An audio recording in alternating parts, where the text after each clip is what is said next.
조갑제 TV 시청자 여러분, 대통령의 힘은 말에서 나옵니다. 특히 연설이 중요합니다. 대통령의 연설은 나라를 망치기도 하고 세계 역사를 바꾸기도 합니다. 보통 대통령은 연설로서 기억됩니다.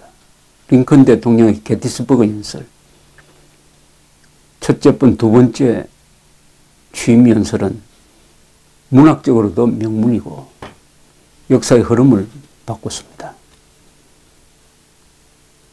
우리나라 대통령의 연설 중에서 이승만 대통령의 건국 연설, 그것은 대한민국이 나아가야 할 방향을 제시하고 그 방향으로 나라를 이끌어간 위대한 예언적 연설이었습니다. 연설로 세계를 바꾼 사람 중에 한 사람이 로널드 레이건 대통령입니다. 이 배우 출신, 캘리포니아 주지사 출신, 70대의 대통령이 된 사람.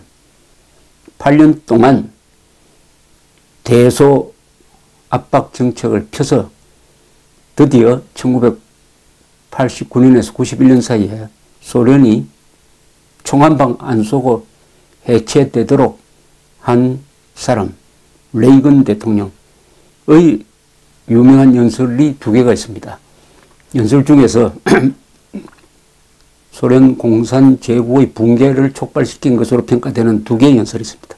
첫째 번 연설은 1983년 3월 8일 플로리다주 올랜도에서 있었던 미국 복음주의 기독교 협회의 전국대회 연설입니다.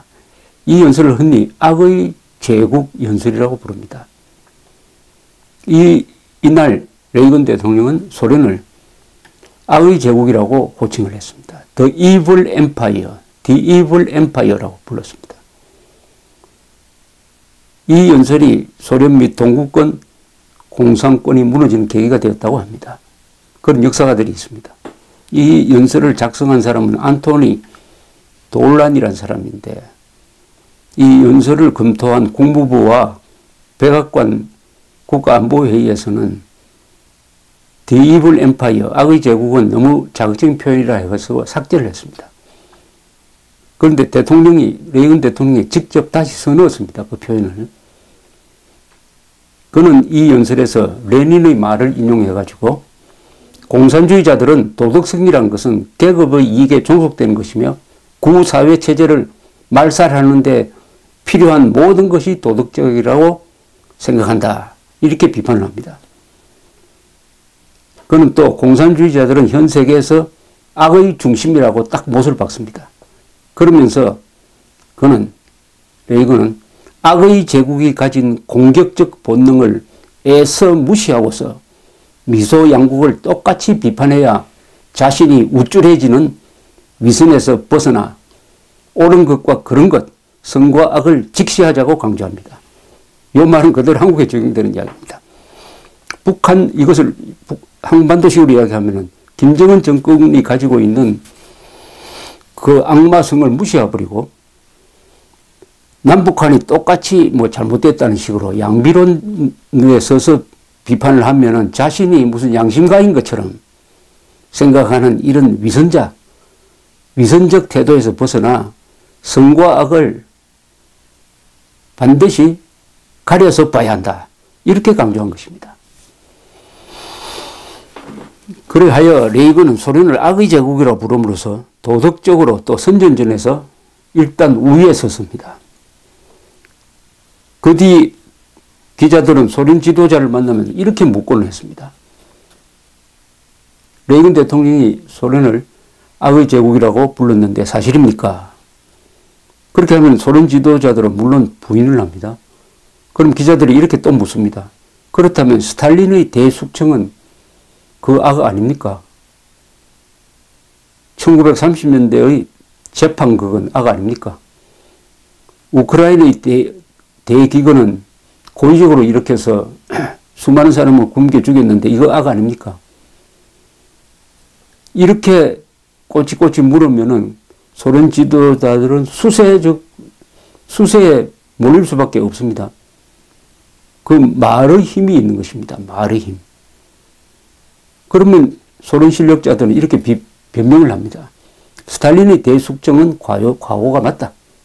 악이 맞다. 그러나 지금 소련은 인권을 존중한다. 그럼 여기서 끝나지 않습니다. 그 말을 하는 순간 소련은 인권을 존중해야 합니다. 약속이 되어버리는 거죠. 말하자면 악의 제국이라는 이 용어 하나가 만들어낸 함정에 소련이 점점 깊게 빠져들어갔다. 이런 이야기입니다. 그러니까 소련이 붕괴된 후에 미국과 러시아 군축 회담이 열렸다고 합니다. 여기서 러시아 장군이 사석에서 술을 마시더니 갑자기 흥분을 하면서 주먹으로 책상을 꽉 내리치면서 미국 측 대표를 향해서 이렇게 말했다고 합니다. 당신들은 소련이 왜 망했는지 압니까? 미국 대표가 가만히 있으니까 소련 장성이 이렇게 이야기를 했답니다. 그 망할 놈의 악의 제국 연설 때문에 망했습니다. 소련은 정말 악의 제국이 맞았습니다. 이렇게 이야기를 하더란 겁니다. 1981년에서 1985년 사이에 5년 동안 레이건 대통령은 대소강경 정책을 펴니다. 그때 소련 지도부가 고민에 빠집니다. 그 고민을 통해서 나타난 새로운 지도자가 한 사람 있었습니다.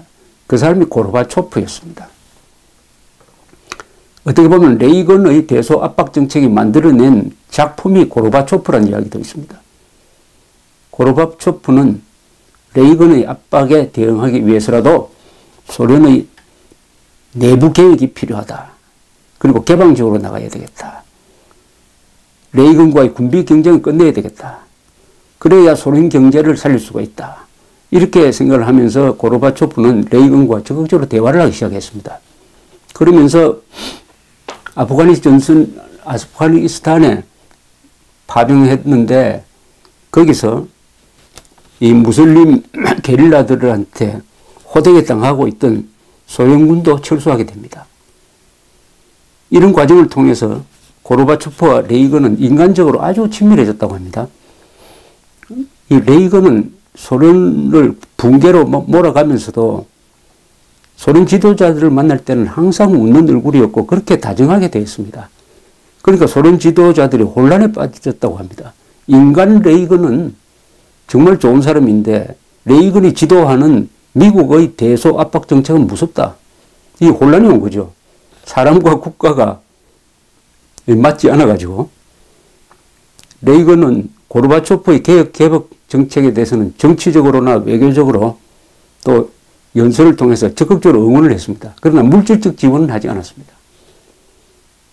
아주 냉정하게 대한 거죠. 레이건은 닉슨이 시작한 데탕트 소위 미소가 공존한다. 평화공존한다. 형상유지입니다. 이게. 형상유지를 통한 평화공존 정책을 실현했습니다. 이것은 악의 제국을 연명시키는 것에 지나지 않는다.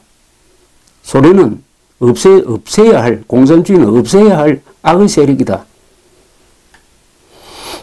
따라서 소련하고 대화를 하더라도 고르바초프하고 대화를 하더라도 소련의 악의 제국, 공산주의 시스템이 오래 가도록 하는 그런 방향의 협력과 교류는 절대로 하지 않는다. 이런 레이건을 비로드로 감싼 쇠주먹이다. 이렇게 표현하기도 합니다. 그 아주 말랑말랑한 비단 같은 비로드로 감싼 쇠주먹이 바로 레이건이었다. 웃으면서 소련을 죽여간 사람이 레이건이다. 여기에 레이건의 위대성이 있는 거죠. 레이건은 어릴 때부터 성경의 가르침을 실천하는 생활을 해온 사람이라고 평해집니다. 그가 특히 자주 인용했던 말이 있습니다. 성경 말이죠. 죄를 미워하라. 그러나 죄인은 사랑하라. 소련을 미워하라. 그러나 소련의 지도자들은 사랑할 수 있다. 이런 뜻이겠죠. 이 레이건 대통령의 또 다른 연설이 있습니다. 그것은 1987년 연설입니다. 1987년 6월 12일 레이건 대통령은 그때도 아직 분단되어 있었던 베를린, 서베를린에 가서 그 철조망이 쳐져 있는 브란덴부르크 문 앞에서 동독을 향해서 연설을 합니다. 이것은 베를린 장벽 연설로 불리고 있습니다. 그날 레이건 대통령은 이렇게 시작을 합니다. 브란덴부르크 문 앞에 서면 누구나 독일인이 됩니다. 모두가 베를린 시민이 됩니다. 이렇게 화두를 시작을 하더니 고르바초프에게 호소하는 식으로 이렇게 말합니다. 소련이 할 수 있는 행동 중에 자유와 평화를 극적으로 정진시킬 수 있는 확실한 증거가 될 수 있는 행동이 있다. 고르바초프 서기장, 평화를 원한다면, 소련과 동유럽의 번영을 원한다면, 자유화를 원한다면 이 문으로 오시오. 고르바초프 선생, 이 문을 여시오. 고르바초프 선생, 이 장벽을 무너뜨리시오. 그런데 실제로 이 장벽은 이 연설이 있고 나서 2년 뒤에 무너졌습니다. 즉 1989년 11월 9일에 무너졌습니다. 그 전해에 88년 서울올림픽이 있었습니다. 서울올림픽의 주제가 벽을 넘어서였습니다. 그걸 영어로는 Breaking Down the Wall이라고 했습니다. Hand in Hand라는 노래에 그 귀절이 들어가죠. 서울올림픽에는 이념을 넘어서 동서가 다 참여한 오랜만에 제대로 된 올림픽이었습니다. 이 올림픽이 소련뿐만 아니라 동구 공산주의 국가에 큰 충격을 주었습니다. 12년 만에 처음 열리는 온전한 올림픽에 자국팀이 참여하니까 텔레비전을 열심히 보았습니다. 그런데 거기에 비친 서울이 너무나 생기에 넘치고 번영하고 있었습니다. 그 사람들은 이렇게 생각을 했습니다. 소련 사람, 동구 공산권 주민들은 북한 정권 선전만 믿고 거짓대가 우글우글하는 가난한 나라로 알았는데 우리보다 잘 산다.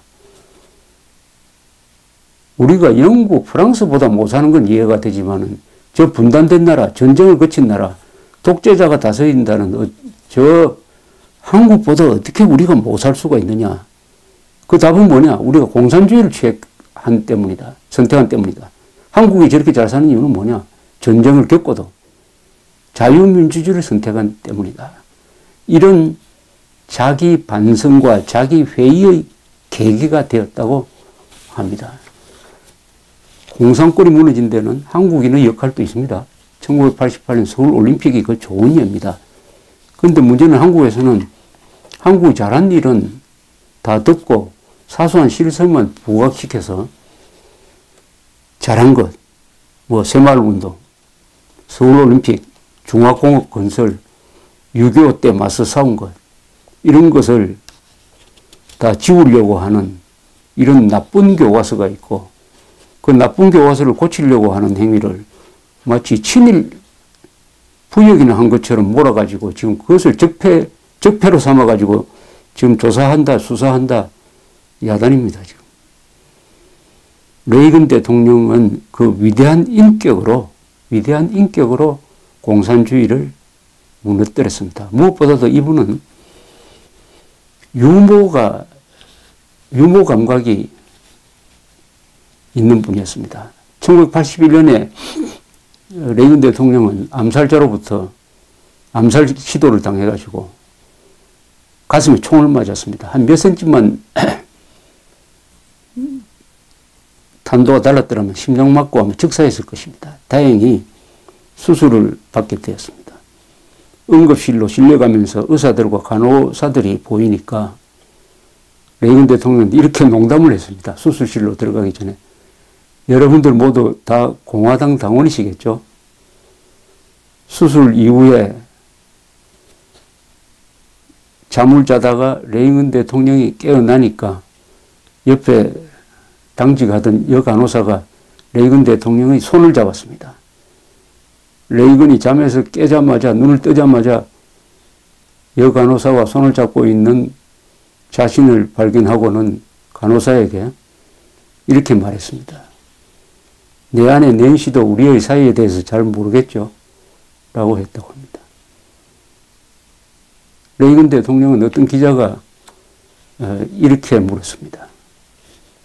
어떻게 배우가 대통령을 할 수 있습니까? 레이건 대통령이 즉답을 했습니다. 이거 유튜브에 나와 있습니다. 이렇게 이야기합니다. 어떻게 대통령이 배우가 안 될 수가 있습니까? 모든 대통령은 위대한 배우여야 한다는 이야기였습니다. 위대한 배우가 해야 되는 제일 중요한 게 대사를 근사하게 하는 것입니다. 대통령의 대사는, 명대사는 바로 연설입니다. 연설. 앞으로 우리나라 대통령 입에서도 역사를 바꾸는 그 연설 덕분에 김정은 정권이 무너졌다고 평을 듣는 그런 연설을 듣고 싶습니다. 감사합니다.